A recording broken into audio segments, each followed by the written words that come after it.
Olá pessoal, eu sou Amanda Machado, a gestora aqui do Centro Educacional AMS e hoje nós estamos aqui no nosso terceiro encontro, então nós estamos na nossa terceira aula do nosso curso gratuito de Educador Social. E o nosso tema hoje é Inclusão e Mediação de Conflitos. Incluir é garantir a participação com dignidade. Então, o que é a inclusão na prática? Aqui na IMS nós temos vários vídeos, eu tenho postado sempre sobre inclusão. Se você ainda não conhece também o nosso Instagram, vai lá e começa a seguir a gente, que tem várias dicas lá também bem legais. Aqui no nosso YouTube também a gente tem vários vídeos curtos sobre a inclusão na prática. E o que a gente tem que pensar, né, quando a gente fala de inclusão? Que na inclusão, quando eu falo de inclusão na prática, ela precisa ser real e não documentacional. O que seria isso? Muitas vezes a gente tem a inclusão no papel. Eu tenho tantos alunos matriculados aqui na minha escola. Porém, na prática, esses alunos não estão inclusos na sala de aula, não estão inclusos ali naquele contexto educacional. Então, a gente precisa estar trabalhando sobre a participação real dessas crianças da inclusão, o seu pertencimento nesses lugares, assim como o seu acesso e permanência, a adaptação de estratégias diferentes para atender esse público e a redução das barreiras, seja as barreiras arquitetônicas, seja as barreiras sociais ou políticas. A inclusão não é apenas matrícula, é permanência com qualidade. As barreiras atitudinais que nós temos, né? Que é o preconceito, a rotulação, a baixa expectativa, comparações e exposição pública. Preconceito porque muitas vezes eu não conheço e me limito e não quero conhecer. Então eu acabo tendo um preconceito daquilo que eu não conheço. A rotulação. Ele é cadeirante. Ele é autista. E eu rotulo sem entender que cada criança, cada indivíduo é um ser diferente. Cada indivíduo carrega ali as suas próprias emoções, suas próprias experiências, suas próprias concepções de vida. A baixa expectativa, a gente não espera muito desses indivíduos, então isso também são barreiras que vão limitar as minhas atitudes. As comparações, comparar uma criança com a outra, a gente não deve fazer isso independente de ser crianças da inclusão ou não. E a exposição pública, né? Eu estar falando sobre elas, expondo elas publicamente.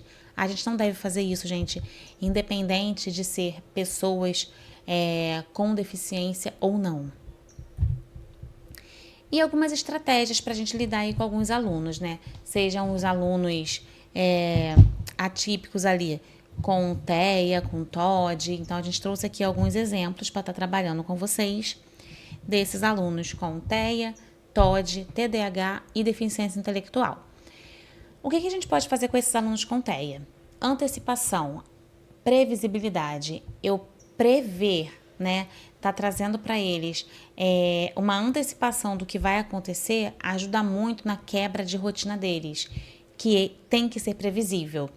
E uma linguagem objetiva, diretas, uma linguagem sem figuras, né, de linguagem que muitas vezes eles não conseguem compreender. Se eu falar, eu vou arrancar meus cabelos porque eu estou muito nervosa, eles vão achar que realmente eu vou arrancar meus cabelos. Então, a gente tem que ter uma linguagem mais direta e objetiva com eles. O TOD, né? Tentar impor limites firmes, um limite que você não vai ceder em algum momento. Então, você tem que colocou esse limite, você tem que ter firmeza naquilo. Não entrar em disputa, ou seja, a criança fala que não quer fazer, você não vai fazer. Eu não quero, você vai fazer. Então, essa disputa de autoridade vai desregular a criança com TOD. Então, a gente tem que impor limites, mas sem entrar em disputa com eles. Não estou falando de negociar, mas estou falando de firmeza e de conduta. E coerência nas regras. Por que não pode? Não pode porque não pode, porque eu estou mandando. Não, não é assim. Não pode por quê? Explica. Define ali o porquê que não pode. Faz a criança entender o porquê que não pode.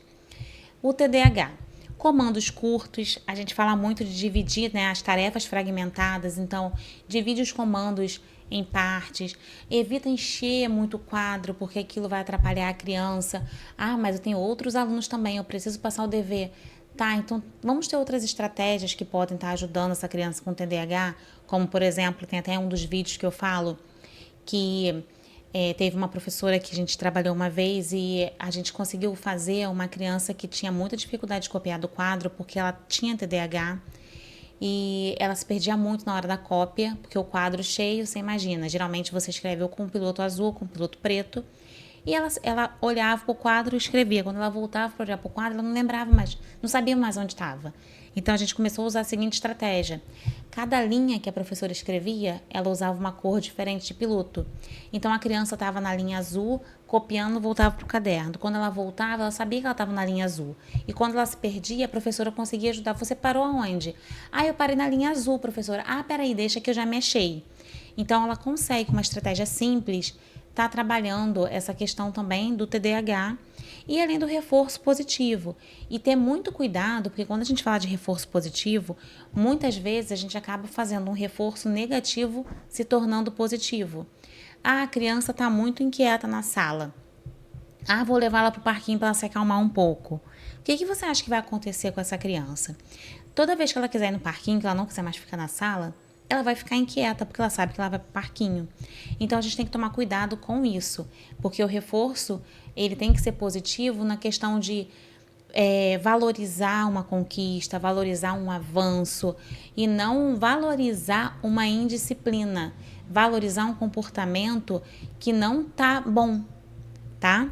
E a deficiência intelectual, você tem que fazer as coisas passo a passo, com muito apoio visual, a mediação ali constante, indicando aonde tem que começar, aonde que termina, explicar ali todo o passo a passo, muitas vezes voltar ao conteúdo além da sua idade cognitiva ali, a uma criança com 10 anos, mas às vezes eu tenho que pegar conteúdos ali de 5, 6 anos para estar trabalhando.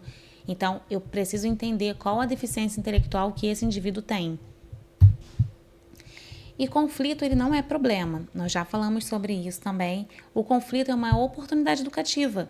Então, quando a gente tem uma situação de conflito, seja na escola, no trabalho, nos ambientes familiares, a gente pode pegar essa situação de conflito para trabalhar a convivência, a resolução desses conflitos, a responsabilização de quem realmente é a responsabilidade e o aprendizado social.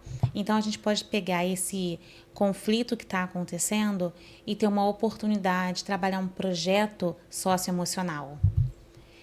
E os passos da mediação: a escuta individual, identificar o real problema, os encontros que são mediados, a construção de acordos, os combinados e o acompanhamento para ver se isso está dando certo, se não está, se precisa ser revisto, modificado, tá? E o acordo, ele precisa ser construído, não imposto. E qual a postura que o educador social ele tem que ter?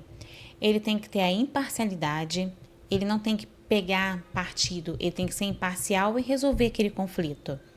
Ele tem que acolher, mas com firmeza, com ética no que está fazendo, a sua responsabilidade e com muito sigilo. Não é acontecer isso e daqui a pouco eu sair falando para todo mundo o que aconteceu, o que fez, o que aquela família está passando. Então eu preciso ter essa questão do sigilo também, gente, que é muito importante. E agora eu quero saber de vocês também. E deixa aqui nos comentários como a gente tem feito, a gente vai conversando, a gente vai compartilhando. Você resolve conflitos ou você ensina a resolver? Então,